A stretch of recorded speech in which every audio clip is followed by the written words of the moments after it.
పల్లెల్లో పుట్టి అంతర్జాతీయ స్థాయికి ఎదిగిన తెలంగాణ ప్రముఖుల్లో పివిది ఫస్ట్ ప్లేస్. వరంగల్ జిల్లా నర్సంపేట మండలం లక్నెపల్లి గ్రామంలో రుక్మాబాయి సీతారామారావు దంపతులకు 1921 జూన్ 28న పివి జన్మించారు. కరీంనగర్ జిల్లా వంగరవాసులు రంగారావు రుక్మిణమ్మ దంపతులకు దత్తపుత్రుడిగా వెళ్లారాయన. 1938లో హైదరాబాద్ కాంగ్రెస్ లో చేరారు.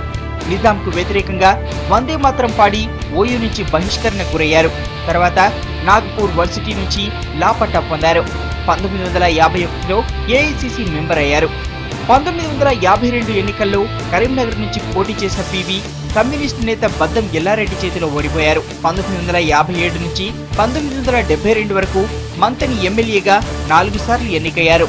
1969 తెలంగాణ ఉద్యమం తర్వాత 1971 సెప్టెంబర్లో రాష్ట్ర సీఎం అయ్యారు.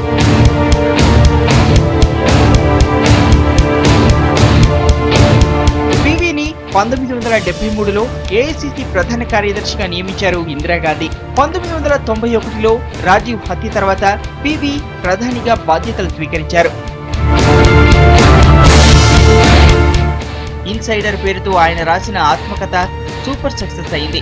ఇక మాతృభాష తెలుగు సహా 18 భాషల్లో అనర్గళంగా మాట్లాడగలగడం పివికే సాధ్యమైన మరో ఘనత. ఇంతటి మహోన్నత వ్యక్తి అయిన పివి 2004 డిసెంబర్ 23న కన్నుమూశారు. 1997 నుంచి పార్టీ పరంగా అనేక అవమానాలు ఎదుర్కొన్న పివికి చనిపోయిన తర్వాత కూడా సరైన గౌరవం దక్కలేదు. ఆజన్మంతం కాంగ్రెస్ ని నమ్ముకున్న మహానేత పివికి పార్టీ గాని ప్రభుత్వం కానీ ఏమీ చేయలేదు.